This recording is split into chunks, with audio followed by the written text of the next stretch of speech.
Hello and welcome to this ICMI20 video interview with me, Mike Buchanan, and Elizabeth Hobson, the founder and leader respectively of the political party Justice for Men and Boys and the Women Who Love Them.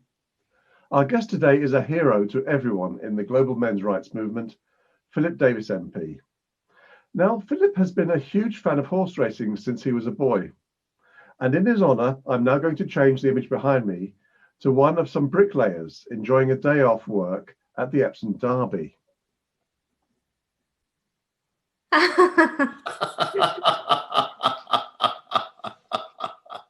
You feel much more at home now. Absolutely.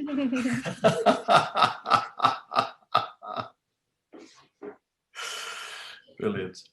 Well, they could be bricklayers. Philip has been the Conservative MP for Shipley in Yorkshire since 2005.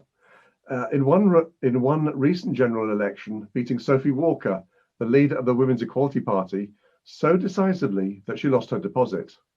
That was a memorable day. Over the last 15 years, Philip has been the only elected politician in the English-speaking world to advocate on a regular basis for men and boys. He hosted the first debate on men's issues in the House of Commons to commemorate International Men's Day in 2015, despite the efforts of Jess Phillips, a Labour MP, to deny him the opportunity of that debate. He's hosted the debates ever since, and they've covered important men's issues, including suicide, domestic abuse, and male genital mutilation, MGM. He has publicly challenged and voted against feminist legislation, such as recognition of the Istanbul Convention. He's a member of the Digital, Culture, Media and Sports Committee, where he's an outspoken critic of the BBC, the relentlessly left-wing and politically correct national broadcaster, which is funded by long-suffering licence fee payers. He's long been a key member of the Freedom Association and the campaign against political correctness. He spoke at the 2016 International Conference on Men's Issues in London, after which the Guardian newspaper sought to have him expelled from the party to no avail, as well as at the 2019 conference in Chicago. We're delighted to record a short interview with Philip today, after which we'll play a compilation of some of his most memorable appearances on video. Philip Davies's greatest hits, if you will. Philip, welcome. Thank you very much. That's very kind, Mike. So, Philip, if I might ask the first question, progressive, radical left-wing ideologies like feminism appear to be well established in many sectors, from health to education, charity, the media, etc., etc. Now, I assume that you have some hope that we can overcome that problem as a society, which is why you resist it in your work. But I wonder how much faith you have in our ability to overcome it. I think you're certainly right in your analysis, Elizabeth. I think in politics, you've always got to be optimistic that what you believe in will eventually triumph. I mean, whether it does or not is a different matter. But if you don't have the belief that you can win the arguments and win the debate and effect change, then really it's at that point you shouldn't be in politics any longer. So I've always believed in the common sense of the British people. I think the public are always a long way ahead of politicians on most issues, and we've seen that time and time again. And obviously Brexit was the prime example of that, where the public were well ahead of politicians on that particular issue. And actually, in many respects, it's very difficult to think of any issue where politicians in Parliament are on the same page as the public opinion at large. I mean, politicians are amazingly out of touch with public opinion, and they tend to try to appeal to each other and also to the sort of metropolitan elite in the media, the London-based media and things like that. They want to get a good press from them. Whereas I'm not really interested in that. I'm interested in the British public. And I think that the British public are sick of the sort of politically correct brigade, small numbers, very vociferous, making changes to the country that they don't really like. In many respects, the public have been cowed into not speaking out against it because, of course, if you do, you're accused of being a sexist or racist or whatever it might be. But I still believe that the majority of the British people are sick to the back teeth of these sort of politically correct extremists, and that one day, sooner rather than later, there'll be a backlash against it, and that common sense will prevail. I really do believe that. The question is how long it will take, and that's the bit I don't know the answer to. Philip, do you think your political colleagues, both MPs and peers, have become more understanding of men's and boys' issues since you were elected an MP in 2005? And when might we hope to see that translate into more politicians being publicly concerned with men's and boys' issues, regardless of the opposition from feminist politicians? I think there is a greater understanding of the fact that men's issues are real and that they do exist, and that something needs to be done about them. The point I always made, and when I first applied for a debate in Parliament to coincide with International Men's Day, was that there was a difference between men raising issues and the raising of men's issues. They're two very different things. And, you know, obviously we're not short of the first, but we were often very short of the second. And I think that is changing, actually. I think there's a recognition amongst many MPs that the issues, you know, around male suicide in particular, or educational outcomes for particularly white working class boys, they're definitely much more on people's radar now. And actually, I think people are much more willing to speak out about them now than they were. I think before, you know, people sort of had some kind of misguided guilt complex about speaking out about some of these issues that affected men. I genuinely don't think there is that same embarrassment or shame in doing so now. And some of my colleagues are doing so. I mean, Ben Bradley, who's the MP for Mansfield since 2017, has been very, very vociferous and active in campaigning on educational outcomes for white working class boys. And he's done so very effectively. And I think, you know, anybody who looks at the data can see that the group of people who are most disadvantaged by our educational system, the ones that have the poorest outcomes, are white working class boys. And he's been very, very vociferous about that. So yeah, I think this is changing. I think that people are now much more willing to raise these issues in Parliament. People do contribute to the debate on International Men's Day to raise these issues. And so yeah, I think we've come an awful long way in a short space of time. Philip, thank you very much, and thank you for your many years of advocating on behalf of men and boys. It's hugely appreciated in the movement around the world. Thank you. Thank you very much. Thank you. I appreciate it. Thank you.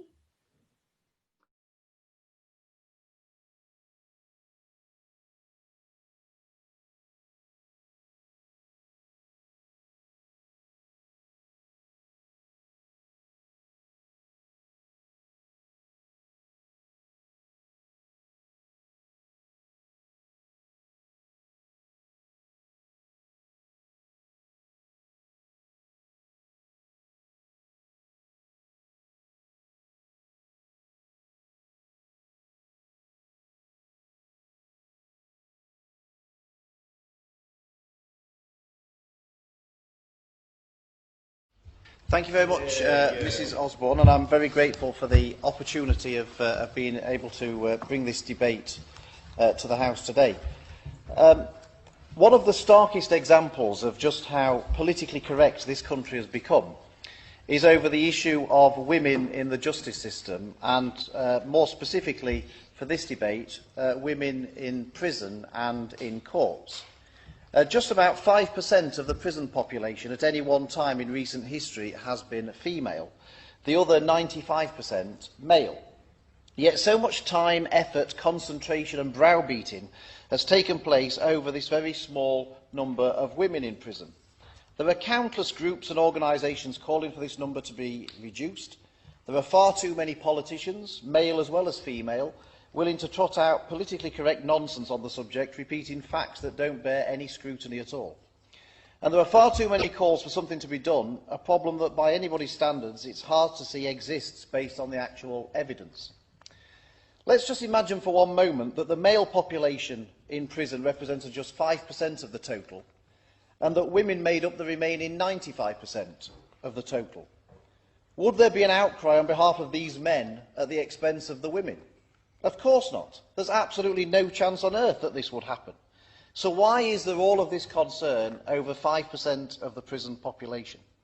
How can normally thoughtful, intelligent people have taken such leave of their senses over this issue? I would suggest that the answer is simple. It's all about being politically correct, and not many people in public life like to challenge it. I do, Mrs Osborne, and today I want to take the opportunity to scotch some myths about all types of sentencing for women. And there are 5 myths in particular that I want to bust. There's an old political maxim that if you tell a lie often enough, people will believe it's true. And I can only conclude that this has happened on this particular issue. And the story for me, Mrs Osborne, begins really because I heard this particular lie so many times from people that women are more likely to be sent to prison than men, they're treated much more harshly by the courts. And I was taken in by it too. I presumed it was true because I'd heard it so often. I thought it must be true. And I thought it was an absolute outrage.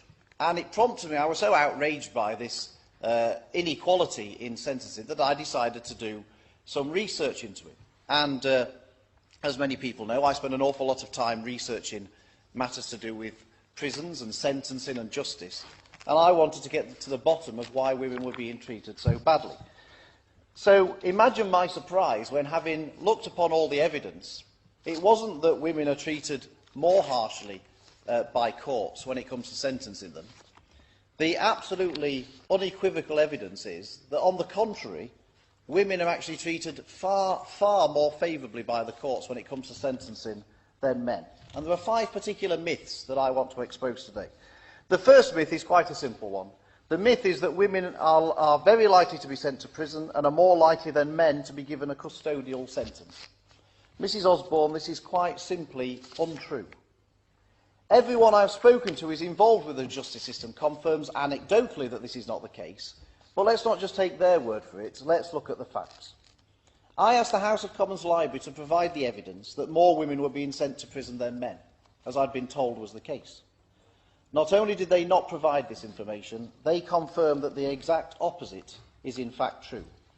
The Library said, and I quote, "The published statistics show that a higher proportion of men are given a sentence of immediate custody than women, irrespective of age of offender, juveniles, young adults or adult, and the type of court, magistrates or crown.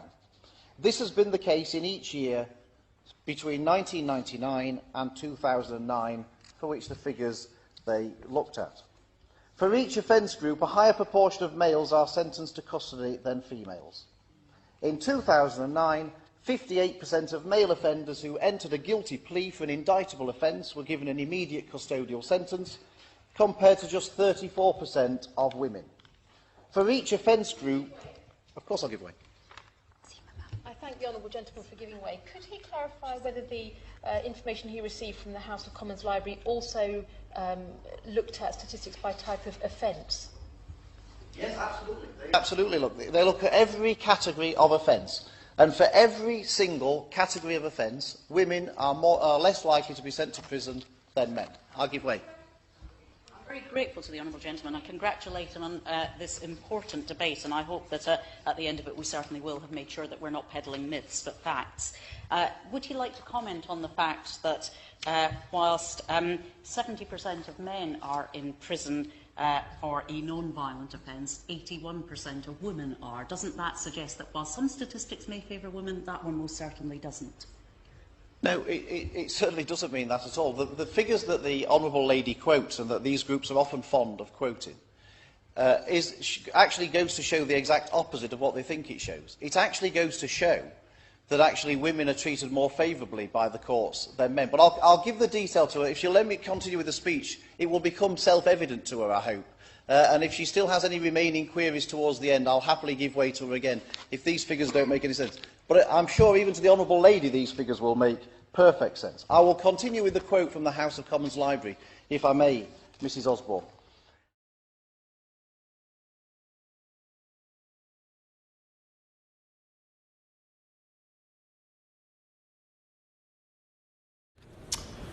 Right, Philip. An application about International Men's Day. Yes, indeed, Mr. Chairman. My pitch is a fairly straightforward one, in the sense that every year since I can remember, certainly since I've been a member of this House, which is 10 years now, we've had an annual debate, and in the last few years, this committee has granted one. In fact, I think I was on the committee when it did grant the debate for International Women's Day. And that's been held every single year. And so I thought that in the spirit of gender equality, it would only be right to have a debate to commemorate International Men's Day, which conveniently falls on Thursday the 19th of November, which is a date when you may or may not have some time to allocate, so it will be very fitting. Because, of course, not only do we have International Women's Day, we also have women and equality questions every month in the Chamber, which we don't have for men. So the opportunity for men to raise issues that are important to them is very limited. And just to give you a flavour, Mr. Chairman, of the type of things that may come up and which will be part of International Men's Day, I'm not entirely sure why it's so humorous, but to discuss issues such as men's shorter life expectancy, wider male health issues, many of which go unreported through embarrassment of men to sort of go along and talk about these things, the high suicide rate amongst men, the propensity for violence against men. There's many male victims of domestic violence, again as something that goes very much unreported because of lots of embarrassment about it, the underachievement of boys in education compared to girls, the issues around father-child relationships, and often the way that fathers sometimes feel they don't get a fair crack of the whip in terms of custody of their children and things like that.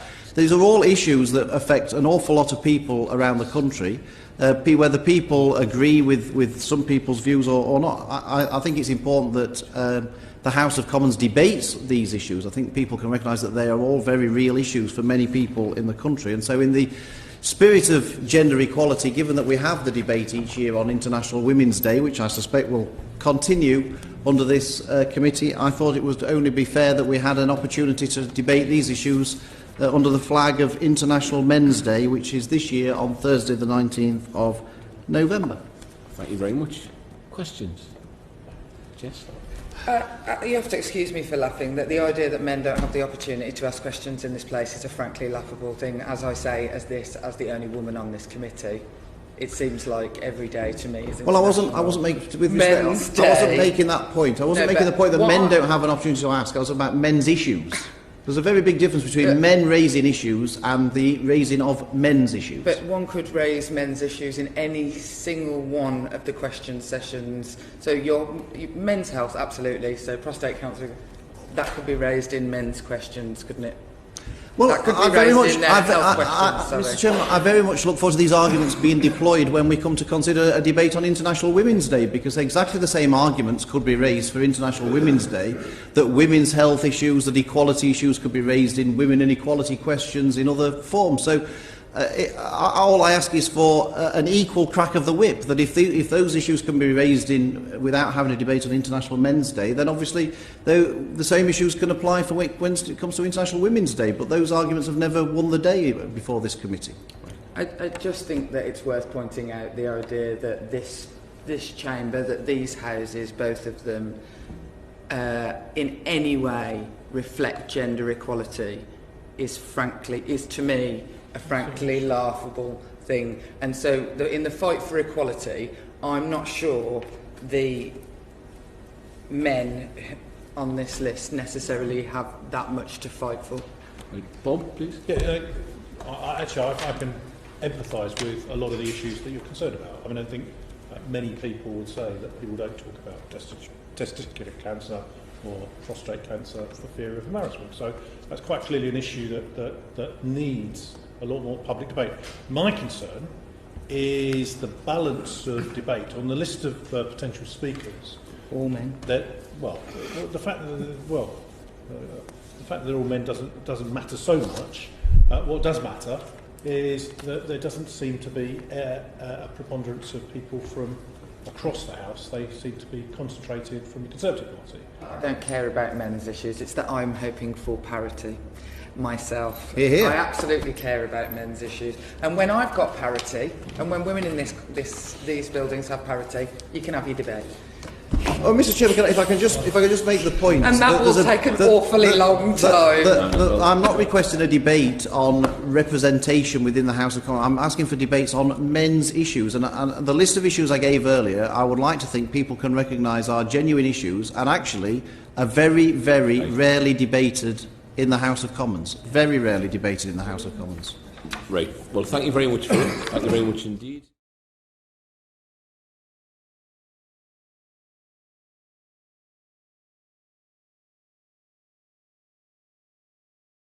In my maiden speech that I would campaign hard against the blight of political correctness, which is doing so much damage to our country.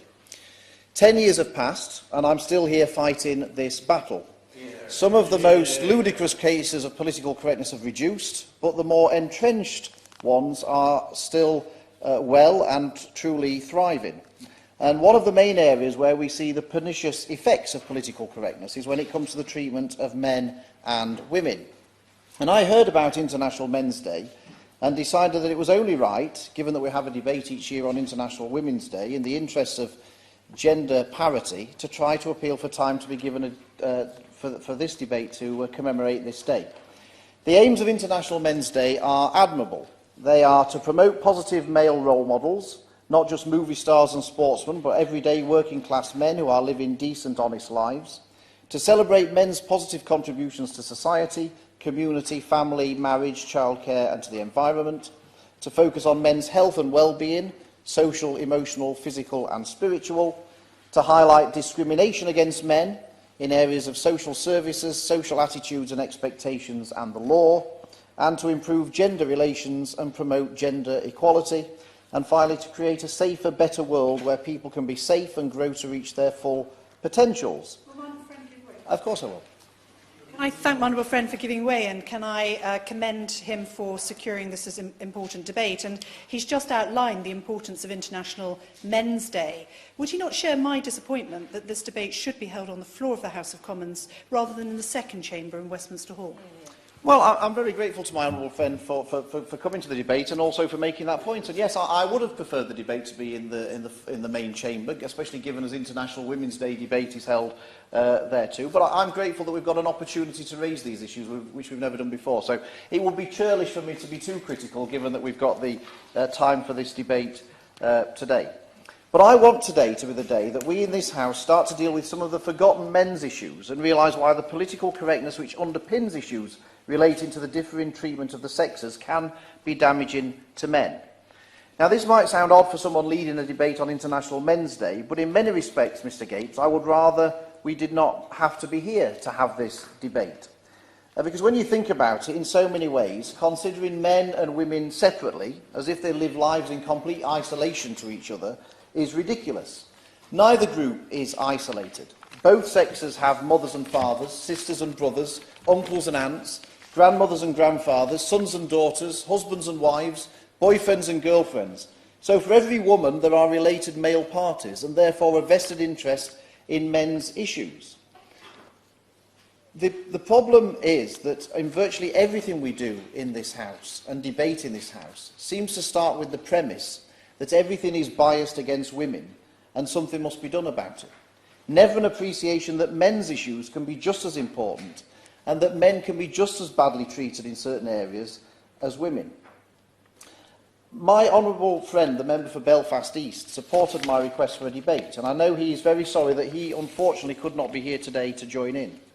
But had he been here, no doubt he would have shared the fact that last year Belfast City Council hosted its first event to mark International Men's Day. This was, I understand, held in Belfast Castle, opened by the First Minister and the Lord Mayor of Belfast, Nicola Mallon, following a proposal by Alderman Ruth Patterson. It seems our Ulster friends had this event appreciating that there are some specifically male issues that should be addressed with both sexes involved. And I want to be very clear, I don't believe that there is actually an issue between men and women. I think that often the problems are stirred up by those who might be described as militant feminists and the politically correct males who sometimes pander to it.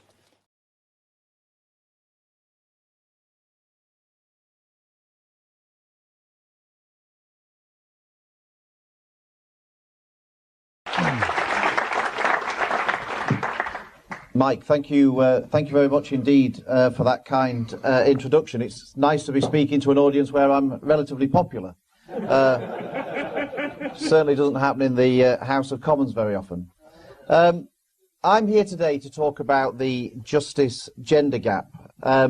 Just recently, there was an article in the Daily Express discussing the story developing in the Archers over the character Helen Titchener. The headline was, "We wanted to represent gender injustice. The Archer's editor defends Helen's imprisonment." Now, I'm not someone who has followed the Archers at all, but I do know that if they think they're doing a service representing gender injustice, then they've got it all wrong. Despite what the lovies at the BBC would have you believe, the very clear gender injustice is one that actually favours women over men, as I will go on to demonstrate today. I want to be very clear that I don't believe that there is actually an issue between men and women. I think the problem is being stirred up by those who could be described as militant feminists and the politically correct males who pander to this nonsense. It seems to me that this has led to an equality, but only when it suits a gender, that applies to women. The drive for women to have so-called equality on all the things that suit the politically correct agenda, but not on the things that don't, is of increasing concern to me. For example, we hear plenty about increasing the numbers of women on company boards and female representation in Parliament. However, there's a deafening silence when it comes to increasing the number of men who have custody of their children or who have careers as midwives. In fact, generally there seems to be a deafening silence on all the benefits women have compared to men. In this day and age, the feminist zealots really do want women to have their cake and eat it. They fight for their version of equality on all the things that suit women, but are very quick to point out that women need special protections and treatment on other things. One simple example to illustrate this point is the issue of prison uniforms. Men in prison on the basic regime have to wear a prison uniform. Women in prison do not. How, I have asked on several occasions, can this be fair? Where's the equality in that? I'll come on to the treatment of men and women in our justice system in detail, but this issue is about as clear as it can get. We have a completely different policy simply based on the sex of the prisoner.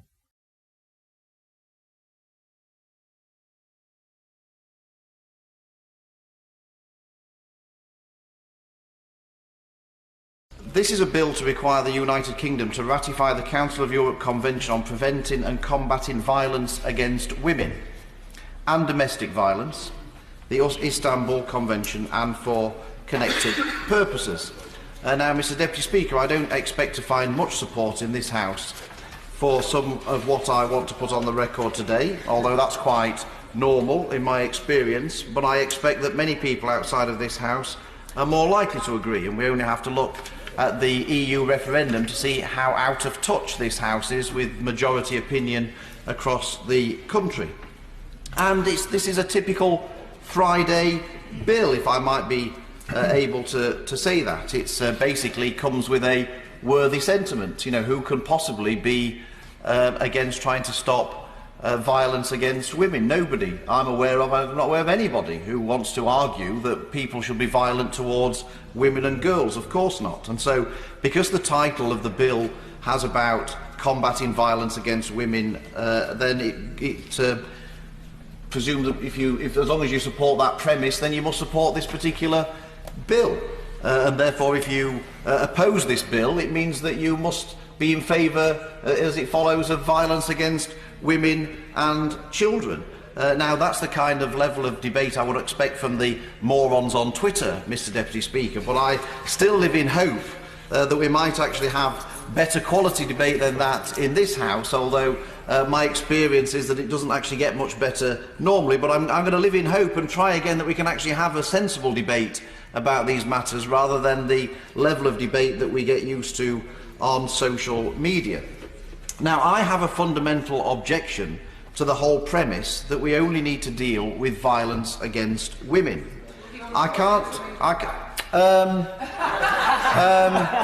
No. It was worth thinking about for a few seconds. I'm sure the Honourable Lady would appreciate. she comes back to me later, I may well oblige her later. But I couldn't resist that temptation. I'll give way to the. Thank you, and I really do appreciate the tone that he's taking and recognising the seriousness. But I would point out to him that there are two parts to the title: combating violence against women and domestic violence. It doesn't say if the domestic violence is against men, women, or children. Come on to that. I'm very grateful to the honourable lady for highlighting that, but I'm going to come on to that because, as she rightly says, and as I tried to illustrate when I started, there are two separate elements to this, and I want to do both of them justice, if I may.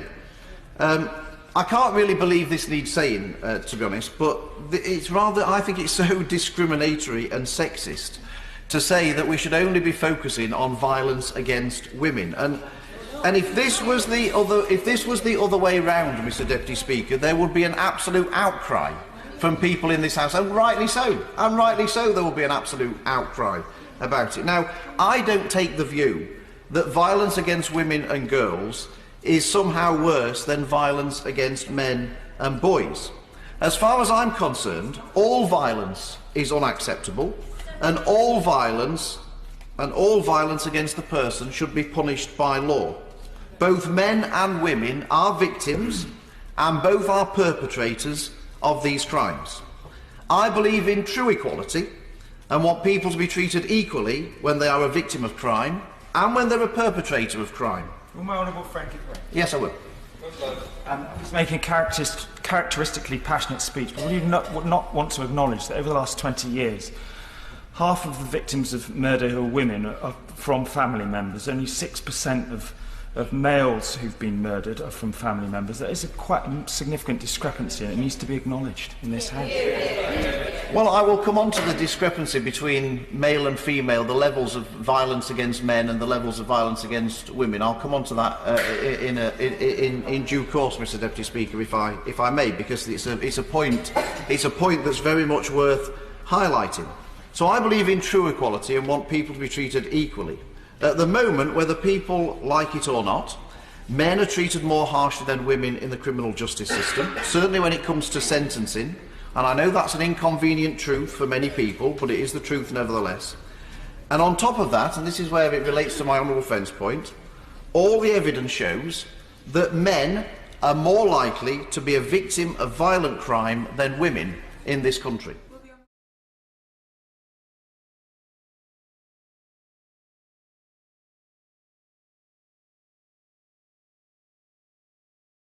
So could you tell me what the gender, disability and race pay gaps are in your organisation? Not off the top of my head, but we're happy to provide the information to you separately afterwards. I would just like. Well, if this is such a priority for to eliminate these pay gaps across the country, and that you're striving to get all these organisations to take this seriously, you'd think that you would at least know what yours was off the top. I mean, you'd think that this was such a priority. The first thing you'd be doing is keeping a track on exactly what's happening in your own organisation, rather than having a sort of a. One of the reasons that we're not. You should know these figures for your own organisation off by heart. Surely, if it's that important. We know. So let me answer the question. I think we know that we have perhaps a small pay gap. I don't know the answer, but I think I would pray and aid the fact that we are actually going through a huge reorganisation at the moment, and in relation to that reorganisation, we're hoping to eliminate any pay gap whatsoever. And as Rebecca has said, we will, once that new operating model has been implemented, provide you with full details. But we should be an exemplar organisation. I completely agree with you. And I think we'd be unique if there wasn't a pay gap, but I would hope that we could eliminate it as much as possible. Well, let me help you out.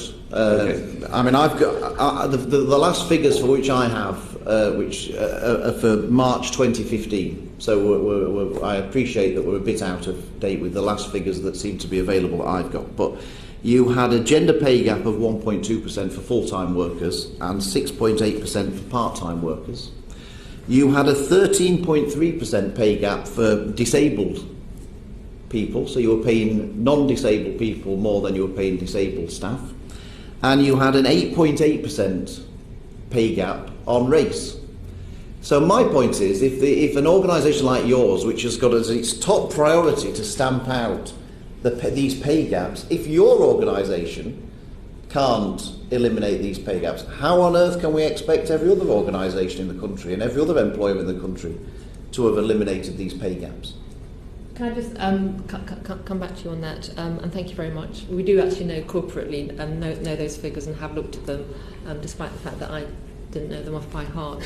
We are aware, obviously, of those gaps, and we have undertaken an audit, and we understand the reasons for those. And everybody here, obviously, is aware that the causes for pay gaps are complex. We are undertaking some very significant research in this area, and we will be publishing that shortly, looking at what we found out to be sort of broader causation of pay gaps generally. And what will make this work unique is that actually we are looking at it from a perspective of race and disability as well as gender. So what are the reasons for these pay gaps in your organisation? Well, on a detailed basis, I'm very happy to provide that information to you separately. I wouldn't like to go into details at this point that's going to look at individual cases. That doesn't feel appropriate. But the work that we are doing is going to look at bringing about practical action to achieve change in that place, and that is an important part of our work going forward. And just the other thing on this is that the figures that you provided in the past to me when I've asked for these figures have been the mean earnings.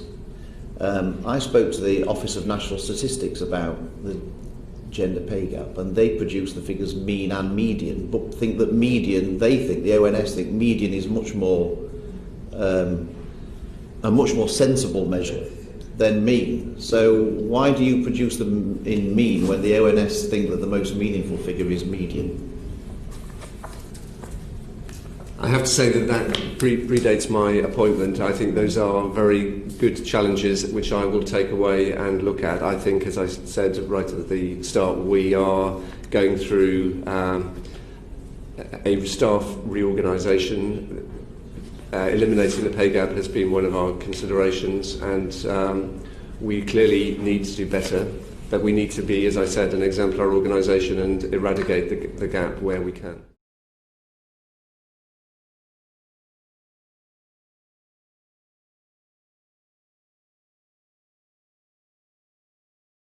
Did something happen to you? Any experiences in your life? No, it's nothing to do with my own personal experience. Nothing at all. No, I mean, I like standing up for unfashionable causes. I mean, any old fool can stand up and argue for things that everybody else is standing up for, and I like to stand up for things that people shy away from. And if I think there's something that's there's an injustice, then I like to speak out. And so I just thought it was absolutely appalling that we were going to write into the statute book that actually violence against women was more important than violence against men.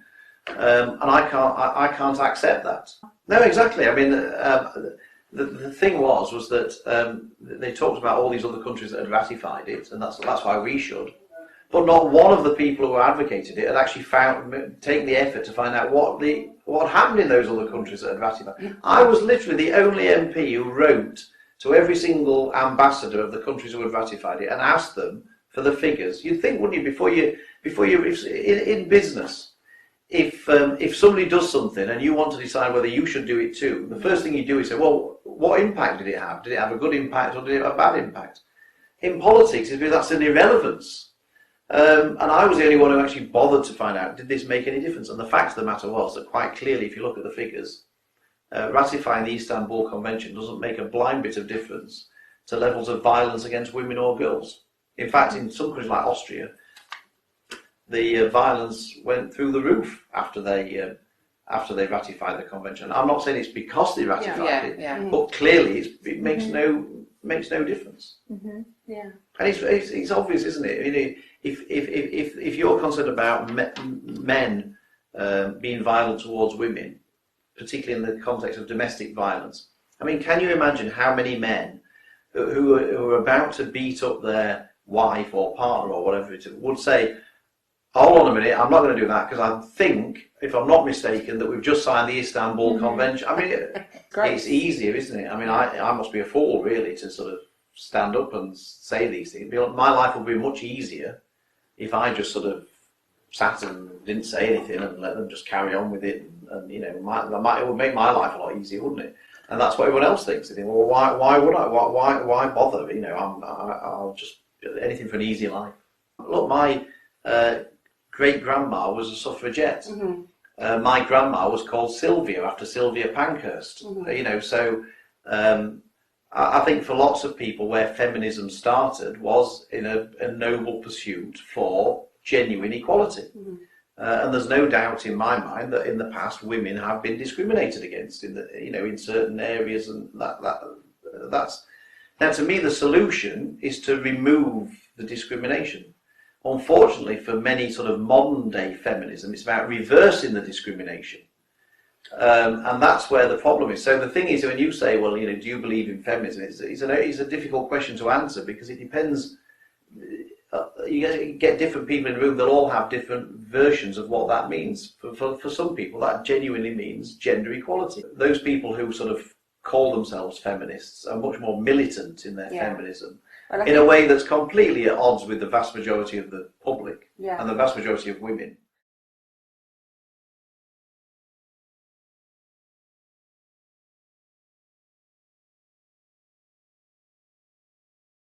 I also want to touch on male circumcision, Mr. Bailey.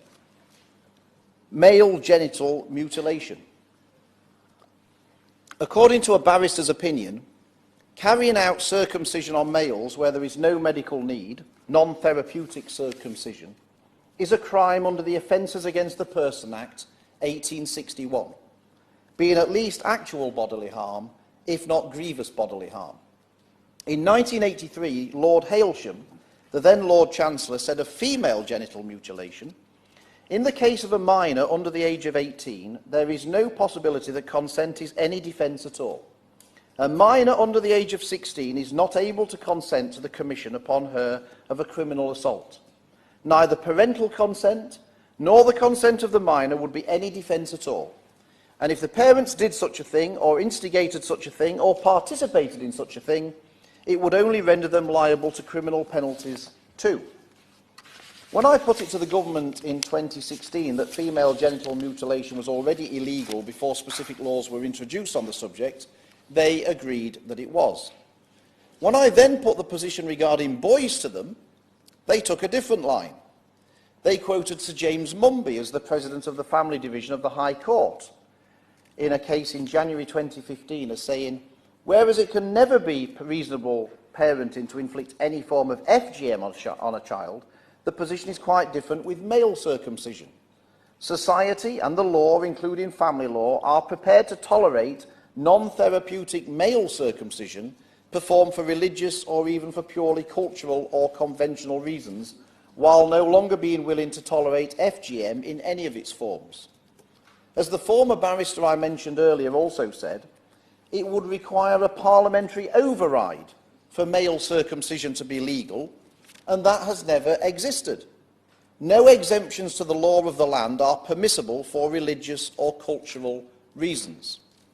The Ministry of Justice went on to say that there was no doubt that female genital mutilation could have a physical and psychological impact on women.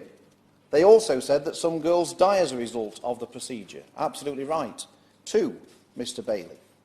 I don't pretend to be an expert in this field, but I do believe that boys have been reported to have died too following a circumcision, and I have also seen accounts of the physical and psychological impact on men. I understand that the position of the NHS is that the risks associated with routine circumcision, such as infection and excessive bleeding, outweigh any potential benefits. I am mentioning all of this as I think it is something that should be on the record, not least because of the very different approach to male and female genital mutilation. The government said back in 2016 that they had no current plans to change the law in relation to male circumcision. Given everything I've said, there may be no need to change the law at all to bring about a change in male circumcisions, but I'll be particularly interested to hear from the Minister on this point. With great interest. And he mentioned the very, very complex issues of female genital mutilation and male circumcision. I I very much understand why he's raised it. Sorry, female genital mutilation is illegal, and it does the range of ways in which a little girl can be mutilated are frankly horrific. But I take the point he has raised about male circumcision, and if I may, I'm going to consider it and write to him on that, because I wouldn't wish to address such an important matter on the fly. And I'm going to finish, Mr. Bailey, by saying that my humble friend for Shipley concluded his speech by wishing that we could all live together equally in happiness, and I think we can all agree with that.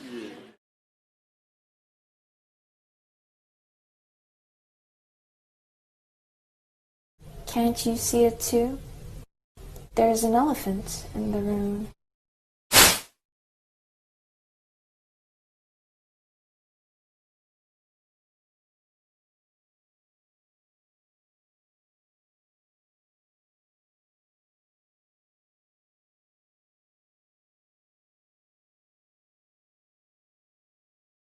Okay, well, we're here today in front of Portcullis House, the high security modern building near the Houses of Parliament, where many MPs, including Philip Davies, have their offices, and where much of the business of Parliament actually takes place. We've been supporters of Philip because of his advocacy for men and boys over many years, especially since 2015, when he overcame the attempt by Jess Phillips on the Backbench Business Committee to deny him the opportunity to host the first ever debate on men's issues in Parliament on International Men's Day that year. There's a link to the video of Jess Phillips' infamous attempt on that committee in the description box. In 2016, Philip gave a well-received talk at our second international conference on men's issues in London, which pleasingly later had journalists at The Guardian foaming at the mouth in a doomed effort to get Theresa May to withdraw the Conservative whip from him. He's hosted or contributed to all 3 International Men's Day debates since 2016, including the one he hosted last Thursday, in which he made a groundbreaking statement concerning male genital mutilation and female genital mutilation. We'll be talking to him about that and other important issues. Philip, thank you so much for giving us some of your time today. I'd like to start by putting on the record our appreciation for your advocacy for men and boys over the years, as well as the appreciation of the men's rights movement internationally. You're pretty well the only parliamentarian in the world who ever talked publicly about the many human rights abuses that men and boys suffer. I wonder if you could start with your statement about male genital mutilation and female genital mutilation in your introduction to the International Men's Day debate last Thursday. We believe this to be the first time not only that the term male genital mutilation has gone into Hansard, but also the issue of the illegality of it. Can you tell us what reaction you had from other MPs after the debate for raising the issue? I didn't really have any reaction, to be perfectly honest, which was quite striking in many respects. And I was actually quite surprised that I actually thought the minister was actually quite helpful. She didn't dismiss the issue out of hand and say it wasn't an issue. She sort of said she'd look into it and get back to me. So I'm waiting for her to look into it and get back to me, to be perfectly honest. Okay. So I was surprised it wasn't dismissed as a non-issue, and I thought that was quite interesting.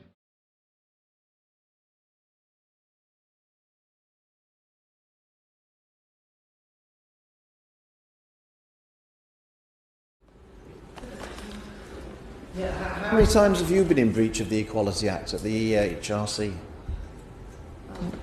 Well, we haven't had any breaches of the Equality Act recently, and as far as I'm aware, in the last couple of years we haven't even had so much as a grievance or a complaint. We've had employment tribunal cases which have largely been about redundancy. There haven't been breaches of the Equality Act, and certainly while I've been at the Commission, there have been no breaches. Since you've been at the Commission, there's been no breaches? We've not. So you were in the Commission in 2014, is that right? Yes. And you're saying there's been no breaches? We've lost no equality tribunal cases in that point, in that time. I haven't lost any equality. Sorry, employment tribunal cases. Yes, we haven't lost any cases. But you see, when David, you were saying you want to make it as easy as possible for people individuals to be able to pursue their things, You might not have lost any, but you've forced people to go to employment tribunals in your time and then settled at the employment tribunal, haven't you? The employment tribunal cases that have taken place during that time have not been in relation to breaches of the Equality Act. Disability? Is that not a breach of the Equality Act? There have been redundancy-based issues. This was about disability. I mean, you actually sent this to the committee. It was about complaints by staff for race, sex or disability discrimination at the Commission. This is information you sent to the committee when we asked for it at previous evidence sessions. It's your stuff that you sent to the committee, Annex C. And so you're the ones who highlighted these cases. This was disability, discrimination, that's under the Equality Act, went to an employment tribunal, was settled. That's not making it as easy as possible for people to pursue their complaint, is it? Forcing them to go to an employment tribunal before you actually acknowledge that something went wrong and settle the case. Can I add to what Rebecca was saying? Because actually I think it's really important that we see this in the context in which Rebecca set it out, which is that these were reorganisations to ensure that the Commission was best placed to be able to meet its statutory obligations. And I think it is correct, if that's the evidence that we've submitted previously, that in the context of those reorganisations, when employment tribunal claims have been made, that various assertions in relation to breaches might have been made, but those assertions were within that sort of context. And yes, you're right, those matters were resolved by agreement. Yeah, well, this was disability. This wasn't redundancy. This was disability discrimination, where somebody had to go to an employment tribunal, and you settled at the employment tribunal. But that's not what I'm saying. Is you've just said earlier, David, that you're a big believer that we've got to make it as easy as possible for people and all the rest of it. And yet you, that's supposed to be at the vanguard of actually doing this, are actually with your own employees making them go to an employment tribunal before you will settle the case. That's not somebody that I would see as being a best practice organisation, is it? I don't necessarily see the two as inconsistent, because in the context I don't, with the greatest of respect, because I think that obviously what we need to do is to make it as easy for people as possible to bring claims and to assert their rights in relation to the equality legislation, but equally within the context of a reorganisation, even when it happens on our own turf, that in that context sometimes people do make assertions in relation to particular challenges, including in relation to the Equality Act. So I'm confident that we treated those people well. We didn't make it difficult for them to bring those claims, but we did agree consensually that they would not proceed with them. Well, you didn't treat them well. You shouldn't have had to settle a claim for disability discrimination, would you? I mean, we can't go into the individual cases, but I would suggest that... it's a pretty lamentable record, isn't it? Since the Equality Act came into being, the EHRC, not always under your watch, I accept, but it's had a pretty lamentable record of actually discrimination cases, hasn't it? I think historically... Sex maternity, settled at an employment tribunal. Race, settled at an employment tribunal. Disability, informally resolved. Race, partially upheld. Employment tribunal, outcome unknown. That's a bizarre one. Disability, partially upheld. Disability, settled. Sex discrimination, upheld. Disability discrimination, settled. Sex equal pay, upheld. I mean, it's a pretty lamentable record for the organisation that's supposed to be going around the country. Well, actually, and then Rebecca can respond. I think it's really important to say that many of the matters that you just referred to, as Rebecca said earlier on, are very historical.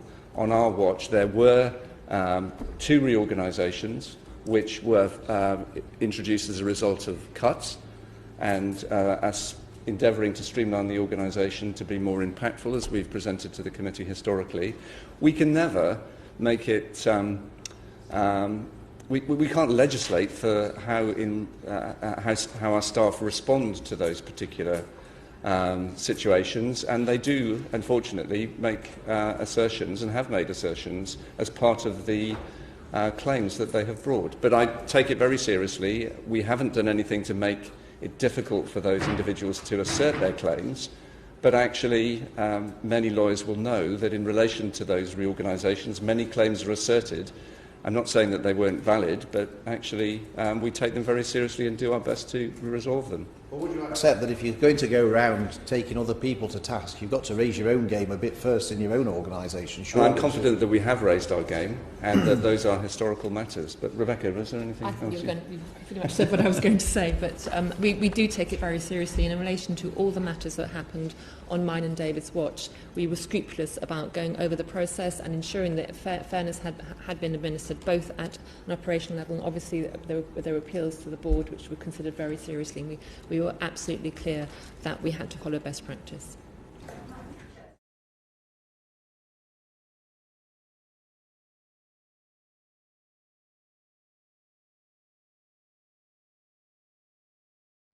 I, along with others I'm sure, think that enough is enough. To save future generations of children from having non-existent relationships with their fathers for no reason other than the whim of their mother, with all the terrible consequences that entails for the fathers and the children, something needs to be done.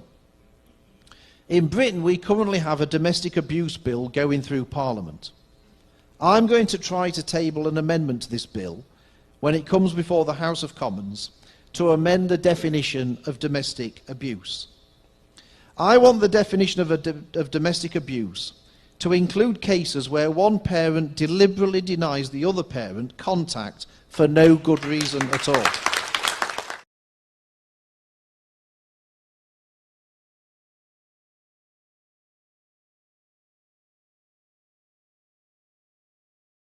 Now, I want to make points that I don't think anyone else will make, Madam Deputy Speaker, which is my role often in these debates. And what I want to try and stop is, when there's been all this sort of consensus, is the idea that we've had through this debate that domestic violence is a gender-based crime. It is not, and we will be doing a huge disservice if we were to run away with that idea and make this piece of legislation work only on that basis. Men are perpetrators of domestic violence. Men are victims of domestic violence. Women are perpetrators of domestic violence. Women are victims of domestic violence. I'm going to go through the figures in a second to show why it isn't gender-based. And we in this House have a duty to treat everybody equally before the law. And I hope that it doesn't matter whether the perpetrator is a man or a woman, they should face the full rigour of the law, and whether the victim's a man or a woman, they should have exactly the same safeguards by this House. And I hope that that's what this legislation will do, and I don't want to hear any ideas that it shouldn't be like that. And just for the record for this, the official figures, the last figures for which available, show that you are 1.5 times more likely to be a female victim of domestic violence in a lesbian relationship than in a heterosexual relationship. We should not be leaving behind those victims of domestic violence by running away with the idea that it's gender-based.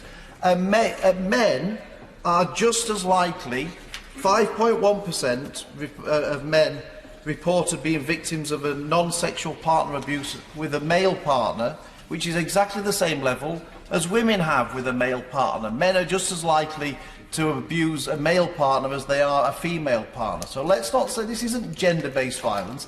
This is unacceptable violence by all sorts of people, and we should treat them all equally before the law. I'll give way to my honourable friend. Can I thank my honourable friend for giving way? He needs to accept the facts that women are more affected by domestic violence than any other group.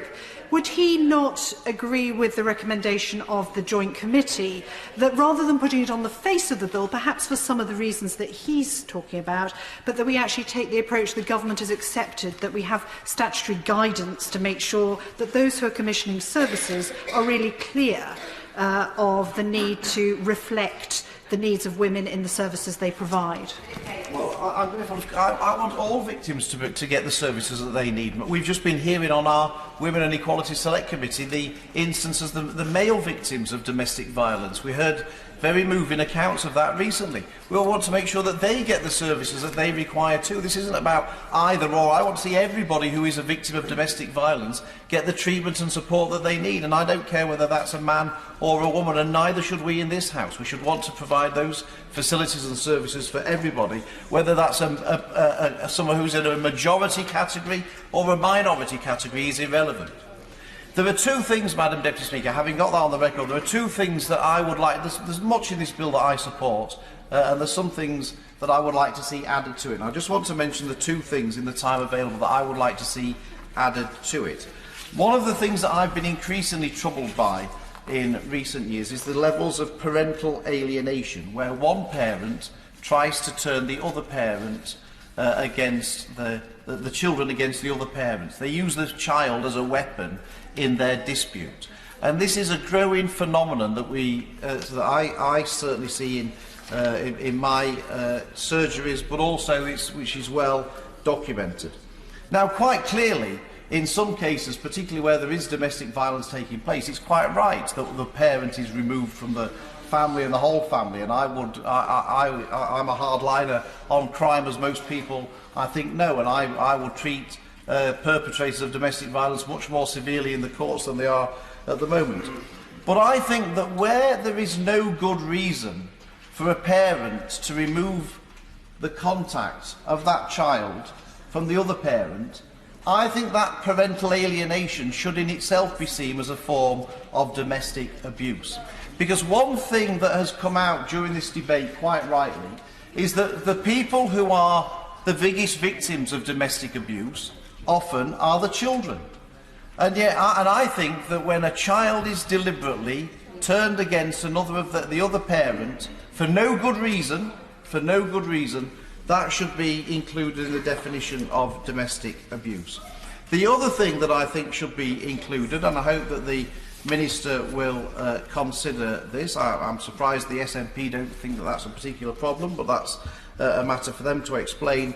They ought to meet some parents who suffer from parental alienation. They might realise what a massive issue it is for those. It often leads to suicide amongst people as well, which they ought to think about, those people. The other thing is, when people make a false allegation of domestic abuse, which is also a very, very serious thing, I think the government should consider that also to be a form of domestic abuse in this relationship, in this legislation, because that is one of the most terrible things that somebody could be wrongly accused of. Thank you, Madam Deputy Speaker.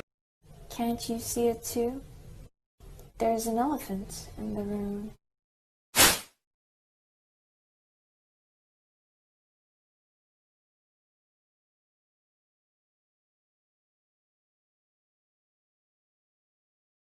Thank you, Mr. Deputy Speaker. I've tabled 26 amendments to the bill, so I've got about 10 seconds per amendment. I'd like to put on record my thanks to the Minister for her consideration of my amendments. We may not have ended up in total agreement on them, but I do appreciate the time she spent engaging with me on them. My amendments are simply about trying to make sure we protect all victims of domestic abuse. And I've had many, many conversations with men and women on this subject, agreeing wholeheartedly with what I'm trying to achieve. I think most people understand that both men and women can be and are victims of domestic abuse, and men and women can be and are perpetrators of domestic abuse. There are those who are seeking to claim that domestic violence is a gendered crime, i.e. that it is a crime done by men to women. Not only is this insulting to the male victims of domestic violence, and ignores gay and lesbian victims of domestic abuse too, it's also utter rubbish. For example, a woman in a lesbian relationship, according to the official figures, is 1.5 times more likely to be a victim of domestic abuse from her partner than a woman in a heterosexual relationship. 2/3 of victims of domestic abuse are women and 1/3 are men, according to the Office of National Statistics. As it happens, 2/3 of people who are murdered are men, 2/3 of people who take their own life are men. Does anybody seriously want to stand up and say that we should ignore the 1/3 of women who are victims of murder or take their own life simply because they're in a minority? Of course not. and the same shouldn't apply when it comes to domestic violence too. Being a male victim of domestic violence should not be less important or more important than being a female victim. Of course I'll give way to my honourable friend. Thank my honourable friend for giving way, and I'm listening very carefully to his amendments, and also I read them through very carefully. I'm not clear, though, which aspect of the bill he's disagreeing with, because, of course, this bill is covering every victim of domestic violence. So what changes does he want to see on the face of the bill? Well, my honourable friend makes a fair point, but unfortunately it's not actually quite as it seems. There are references into the bill that the government, it says in the bill that government should take note of the fact and that services should be provided on the basis that women are more likely to be a victim than a man. It should be irrelevant. It doesn't matter whether the victim is a male or a female. It's completely irrelevant, and we should take out any kind of that kind of reference in the bill. The bill should be gender neutral. That's the point I'm trying to make. In the rest of the time allowed, Mr Deputy Speaker, I want to particularly focus on my Amendment 24, which is about classing parental alienation as domestic abuse, and also where a parent deliberately prevents the other parent from having contact with their child or children for no good reason. There are thousands of mums and dads, hundreds of thousands of mums and dads, grandmas and granddads who don't have any relationship with their children at all, simply because one parent has deliberately and for no good reason turned their child against the other parent. I think they'll find it quite extraordinary that all the main political parties are trying to block parental alienation being on the face of the bill as a criminal offence as domestic abuse. Parliament is failing those people, but I will keep speaking up for them. Yeah. This is simply cruel, not just for the parent deprived of access and the grandparents deprived of access, but for the children too. Yeah. And it should be quite clearly classed as domestic abuse if it is done without any good reason at all. I would like to say that I'm very grateful to the Minister for including parental alienation and preventing contact with children as examples of domestic abuse in the recently released draft of the statutory guidance which goes alongside this bill. I would have liked to have seen this in the bill itself, but I do believe that this is a momentous development, as it means that when considering domestic abuse, parental alienation and preventing contact are now specific examples that the government have highlighted in their guidance. Those individuals, including those men and women who have written to me with their distressing personal experiences, who are clearly suffering now, have a message from the government that what they are experiencing is clearly abuse. And I very much hope that this will be of significant comfort to those who currently feel completely helpless in these situations. With regard to the other amendments I've taken, I just want to highlight one in particular in the time I've got left, Mr Deputy Speaker, which is about lie detector tests, which haven't come up in the rest of the debate. My Amendment 26 would remove the use of lie detector tests. I'm on the Culture, Media and Sports Select Committee that did an inquiry into the Jeremy Kyle show. Many people in this House reviled Jeremy Kyle because he was using lie detector tests on his programme, and people were pointing out that they are not reliable, that they come up with dodgy results. It seems extraordinary that the same people who were pointing out that it was outrageous for Jeremy Kyle to use lie detector tests in an entertainment programme because they weren't reliable would support using lie detector tests in something as serious as this, when clearly those tests are still just as unreliable as they were in his case. So I would like to see the evidence that says that these tests are accurate and justifies their use, which will presumably exonerate Jeremy Kyle, by the way, Mr Deputy Speaker, or otherwise we should not be touching them with a barge pole, and I look forward to hearing the evidence that the government have got to support the use of lie detector tests. But the main important message for me tonight, Mr Deputy Speaker, is that parental alienation is and should be domestic abuse.